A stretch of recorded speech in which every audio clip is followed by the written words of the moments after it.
दोस्तों आप लोग परावर्तन, अपवर्तन, लेंस, दर्पण बहुत सारी चीज़ों का नाम सुनते रहते होंगे।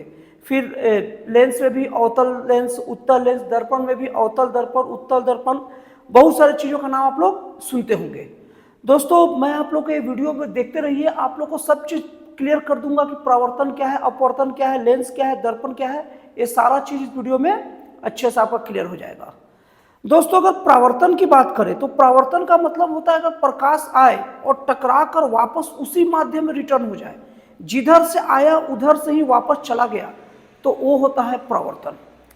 और अपवर्तन का मतलब क्या होता है कि कोई प्रकाश आया और कोई भी माध्यम हो, जैसे लेंस हो या कांच हो, उससे टकराया और टकरा कर थोड़ा बहुत विक्षेपित होकर उसके उल्टे साइड के माध्यम से चला गया, वो क्या है? अपवर्तन है।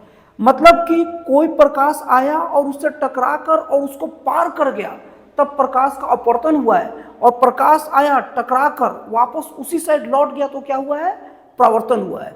तो दोस्तों मैं आप लोग को बता दूं, दर्पण में परावर्तन होता है और शीशे में अपवर्तन होता है। अब दोस्तों आप लोग को दर्पण और शीशा में अंतर बता दूं, फिर और आगे करूंगा मैं आप लोग को बात। दोस्तों देखिए, दर्पण और शीशा क्या चीज होता है? एक कांच जिसमें कोई पॉलिश नहीं, एकदम खुला कांच, ओपन कांच जो है ना, वो शीशा होता है।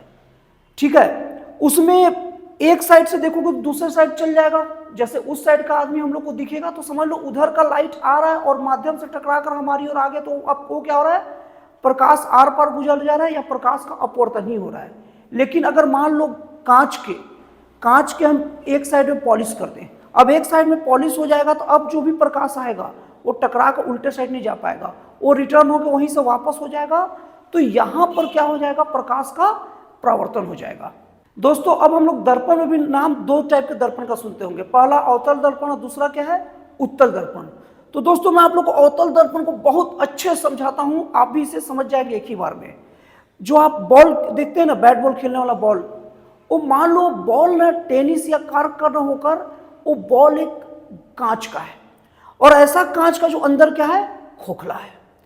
अब आप क्या करोगे? किसी भी तरीके से वो बॉल को दो टुकड़ा में काट लो। अब काटने के बाद अगर अंदर साइड अगर आप पॉलिश कर दोगे, क्या करोगे? अंदर साइड अगर आप पॉलिश कर दोगे, तब उसका परावर्तक सतह कहां हो जाएगा? बाहर क्यों निकला रहेगा? तो वो उत्तल दर्पण बन जाएगा। और वही अगर जो बॉल को काटे हो, कांच वाले बॉल को, उसके बाहर तरफ अगर पॉलिश कर दोगे तो उसके अंदर वाला सतह क्या बन जाएगा? अवतल सतह बन जाएगा। मतलब ऐसा परावर्तक सतह जिसका परावर्तक तल उसको कहते हैं जहां से प्रकाश टकराकर वापस आता है। जैसे हम लोग आईना में चेहरा देखते हैं तो जो आईना जो रहता है ना, वो सब परावर्तक तल है। तो जिसका परावर्तक तल उभरा हुआ हो उसे उत्तल दर्पण कहते हैं, और जिसका परावर्तक तल दबा हो उसे अवतल दर्पण कहते हैं।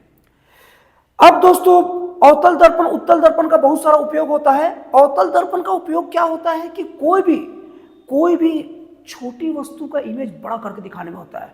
दोस्तों पॉइंट शुड बी नोटेड, अब आपका एग्जामिनेशन में क्वेश्चन आने वाला, कॉम्पिटिटिव एग्जाम की जो तैयारी करते हैं, ये वीडियो को देखा करें, बार बार देखा करें, आपका बहुत काम आएगा, क्वेश्चन अक्सर फंसेगा भी।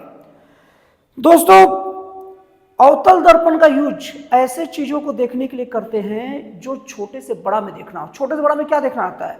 जैसे हम शेविंग करते हैं, हम लोग वैसे तो सामान्य तौर पर अपने घर में सिंपल दर्पण को ही, जिसको समतल दर्पण कहते हैं, जिसको हम लोग यूज करते हैं, उसी को यूज कर लेते हैं। लेकिन अच्छे से देखने के लिए हमें अवतल दर्पण की जरूरत पड़ेगा, क्योंकि छोटे छोटे बालों को बड़े रूप में देख सके। जो डेंटिस्ट लोग आपके दांतों को कुछ ऐसे करके देखते होंगे, जो जाते होंगे डेंटिस्ट के पास, तो उनके पास जो दर्पण रहता है वो अवतल दर्पण रहता है, क्योंकि छोटे छोटे कैविटीज बड़े रूप में दिखेंगे। और भी इस टाइप में बहुत सारे जगह है जहां छोटे चीज को बड़ा करके देखना हो, वहां पर अवतल दर्पण का उपयोग होता है। अब उत्तल दर्पण का उपयोग वहां होता है जहां बड़े चीजों को छोटा करके देखना हो। दोस्तों इसका सबसे बड़ा एग्जांपल हमारी गाड़ी का साइड मिरर। देखिएगा, साइड मिरर से अगर आप दूर जाएंगे तो आपका इमेज छोटे होते जाएगा, और जैसे जैसे पास आएगा आपका इमेज बड़ा होते जाएगा। इसलिए इसका उपयोग होता है कि बहुत दूर दूर का बहुत सारी चीज आराम से हम लोग छोटे फॉर्म में देख सके। तो इसका सबसे बड़ा एग्जांपल तो यही हो गया, गाड़ियों का जो साइड मिरर में उत्तल दर्पण का उपयोग होता है। दोस्तों अब हम लोग बात करते हैं लेंस का। अगर लेंस का परिभाषा देखें तो लेंस एक ऐसा प्रकाशिकीय उपकरण होता है जो प्रकाश का अपवर्तन करता है। मतलब प्रकाश एक तरफ आएगा तो उसको अलग अलग डायरेक्शन में मोड़ के दूसरे तरफ प्रकाश को भेज देंगे। तो अब लेंस दो प्रकार का होता है, एक होता है उत्तल लेंस, एक होता है अवतल लेंस।